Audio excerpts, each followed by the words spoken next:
ఇప్పుడు అల్సర్స్ అనేవి వింటూ ఉంటాము. చాలా మందిలో కనిపిస్తుంటాయి. మీరన్నట్లుగా లైఫ్ స్టైల్ వల్ల ఇవి స్టార్ట్ అవుతాయంటారు. ఈ అల్సర్స్ గనుక అది ఇంకా గ్రోన్ అవుతూ ఉంటే గనుక అది క్యాన్సర్ అనే రిస్క్ ఫ్యాక్టర్‌కి సంకేతంగా చెప్పొచ్చా? అల్సర్ అన్నది జనరల్‌గా కడుపులో ఉన్న అల్సర్ స్టార్ట్ అయినప్పుడే క్యాన్సర్‌గా స్టార్ట్ అవ్వచ్చు. ఆహా! యాసిడిటీతోనొచ్చే అల్సర్ వేరు, ఆ! క్యాన్సర్ అల్సర్ వేరు. ఓహో! 2 మళ్ళీ డిఫరెన్స్ ఆ! ఉంటుంది. 2 ఓకే. డిఫరెంటే. దేనికి దానికి. ఆ! ఆ! దానికి దీనికి డిఫరెన్స్ ఉంటది. హ్మ్. ఇవాళ రేపు వచ్చిన కొత్త మందులతోని యాసిడిటీ అల్సర్స్ చాలా తగ్గిపోయాయి. చాలా ఓకే. తగ్గిపోయాయి. హ్మ్. మేము రోజుకో 10 చూసేవాళ్ళం అల్సర్స్. హ్మ్. హ్మ్. యాసిడిటీ కాదు. హ్మ్. మేము పీజీ చేస్తున్నప్పుడు గానీ. ఇవాళ అల్సర్స్ అనేది చాలా తక్కువ చూస్తున్నాం. చిన్న చిన్న కురుపులు అలా చూస్తున్నాం. ఎరుపు రంగు చూస్తున్నాం. హ్మ్. అంటే యాసిడ్ వలన ఎఫెక్ట్‌తోని ఫస్ట్ కడుపు గోడకి ఎరుపు రంగు అవ్వచ్చు. హ్మ్. తర్వాత చిన్న కురుపులు అవ్వచ్చు. హ్మ్. ఓకే. ఆ కురుపులు కొంచెం పెద్దగా అయ్యి కొంచెం అల్సర్స్ అవ్వచ్చు. పెద్ద అల్సర్ అవ్వచ్చు. హ్మ్. సో యాసిడిటీ అల్సర్ వేరు, క్యాన్సర్ అల్సర్ వేరు. హ్మ్. మీకు యాసిడిటీ మాకేంటంటే generally 90% of the time question ఆన్సర్స్తో తెలిసిపోద్ది ఇది ఎలాంటిది అని. ఆహా! ఆ! ఆ, ఎప్పుడు ఫర్దర్గా ఇన్వెస్టిగేట్ చేయాలి అని అంటే ఆకలి తగ్గిపోయినప్పుడు, హ్మ్. బరువు దానికదే తగ్గిపోతున్నప్పుడు. హ్మ్. అంటే మనం బరువు తగ్గించుకోవడానికి ప్రయత్నాలు చేయకుండానే బరువు సిగ్నిఫికెంట్గా తగ్గిపోతే, హ్మ్. ఆకలి తగ్గిపోతే దాన్ని సస్పెక్ట్ చేయాల్సి వస్తుంది ఇది క్యాన్సర్ ఉండొచ్చు అని. ఓకే.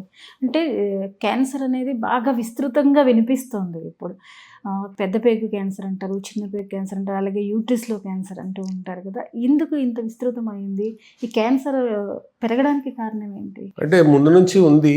ఓకే. ఇప్పుడు డయాగ్నోస్టిక్ టూల్స్ ఎక్కువైపోయి నిర్ధారణ కూడా ఎక్కువ అవుతుంది. గాల్ బ్లాడర్ స్టోన్స్ కూడా మేము అప్పుడు పీజీ చేస్తున్నప్పుడు సంవత్సరానికి ఒక కేసు చూసేవాళ్ళం. హ్మ్. ఇవాళ రోజుకి 4 చూస్తాం. హ్మ్. సో ఈ డయాగ్నోసిస్ మెథడ్స్ ఎక్కువైపోయి ఇవన్నీ అయినప్పటి నుంచి ఇప్పుడు ఫర్ ఎగ్జాంపుల్ పెద్ద పేగు క్యాన్సర్ ఉంది. అది 2 విధానాల రావచ్చు. ఓకే. ఒకటి దానికి అదే ఇండివిజువల్కి రావచ్చు. రెండోది ఫ్యామిలీలో రన్ అవ్వచ్చు. జెనెటిక్. ఓకే. వాళ్ళకి ఏంటంటే పాలిప్స్ అని ఉంటాయి.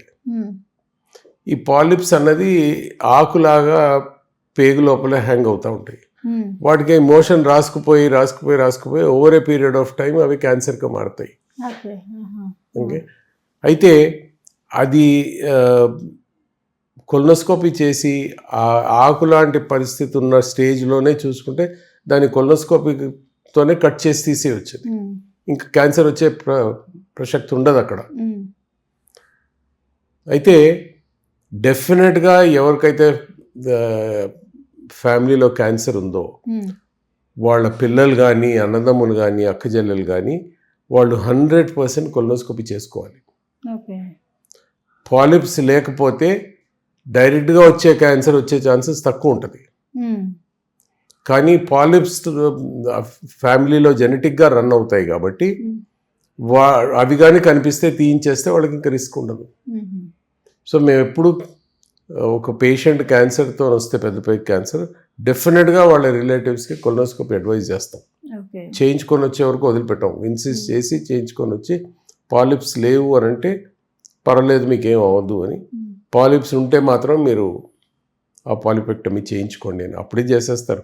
కొలనోస్కోపీ అనేది చాలా సింపుల్ ప్రొసీజర్. నడుచుకుంటూ వెళ్ళిపోతుంది. కానీ అవి ఏదైనా కొలనోస్కోపీ కానివ్వండి, ఎండోస్కోపీ కానివ్వండి చేయించుకోవాలంటే ముందు ఫస్ట్ ఆఫ్ ఆల్ ఒక భయం అనేది అదంటే ఆ ట్యూబ్ చూస్తే భయం వేస్తుంది, లేకపోతే దాని గురించి ఆలోచిస్తుంటే భయం వేస్తుంది. కానీ హార్డ్లీ 1 minute అయిపోద్ది అది. It's not an issue actually. అంటే ఈ పేగు క్యాన్సర్స్ ఏవైతే వచ్చాయో అవి పూర్తిగా క్యూరబులా? మళ్ళీ అది పుట్టే అవకాశం ఉంటుందా? అంటే ఎర్లీ స్టేజెస్లో పూర్తిగా క్యూరబుల్ ఉంటాయి చాలా మటుకు. ఎర్లీ స్టేజెస్లో చూస్తుండే లేట్ స్టేజ్లో వస్తేనే ఇన్క్యూరబుల్ అవుతాయి అవి. అప్పుడు వాటి సిమ్టమ్స్ని ట్రీట్ చేస్తాం. నొప్పి వస్తుంటే నొప్పిని, వివిధ థింగ్స్ని అవి ట్రీట్ చేసుకుంటూ ఉంటాం. బట్ ఎర్లీ స్టేజెస్లో ఇట్స్ యూజువలీ క్వైట్ క్యూరబుల్.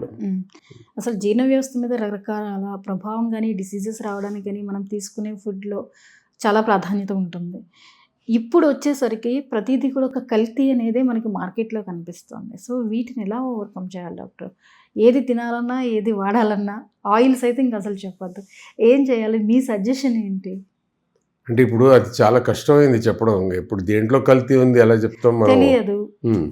మనం కాంప్రమైజ్ చేసి చీప్ ఫుడ్స్కి దాంట్లో వెళ్తే ఏదైనా ప్రాఫిట్ కోసం చూస్తాడు కదా వాడు. సో మీకు చీప్గా ఇస్తున్నాడు అంటే అందులో కల్తీ ఉండే ఛాన్సెస్ ఎక్కువ ఉంటాయి. వేరేజ్ మీరు స్టాండర్డ్ ఫుడ్స్ స్టాండర్డ్ కంపెనీస్ నుంచి తీసుకొని ఇవాళ రేపు చిన్నప్పుడు అవన్నీ ఇప్పుడు చిన్నప్పుడు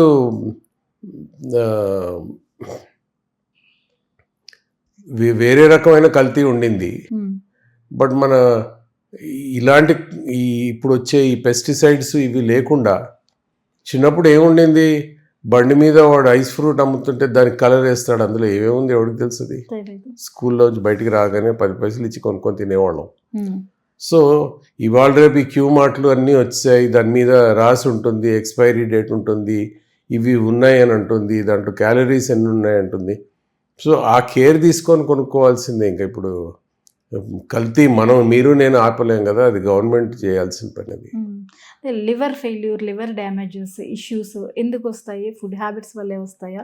ఇంకా ఇతరత్ర కారణాలు ఏమైనా ఉన్నాయా? అంటే లివరు ఫస్ట్ కామనెస్ట్ అయితే ఈ వైరసెస్ ఉన్నాయి కొన్ని.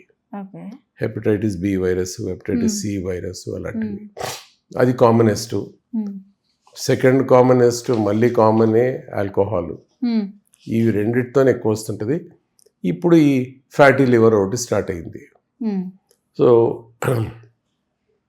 మన దగ్గర దానికి ప్రికాషన్ తీసుకోవడం చాలా కష్టం. ఇప్పుడు హెపటైటిస్ బి, హెపటైటిస్ సి అంటే మాకు రిస్క్ ఎక్కువ ఉంటుంది. బికాజ్ మేము పేషెంట్స్ని ట్రీట్ చేస్తుంటాము, సర్జరీ చేస్తున్నప్పుడు నీడిల్ గుచ్చుకుంటే మాకు వచ్చేస్తుంది హెపటైటిస్ బి. సో అందుకు మేము దానికి వ్యాక్సిన్స్ ఉన్నాయి, తీసుకుంటాం. కానీ ఊర్లో ఉన్నవాళ్ళు ఇది ఎక్కువగా ఎప్పుడు వచ్చేదంటే మంగళవాడు ఉన్నాడు,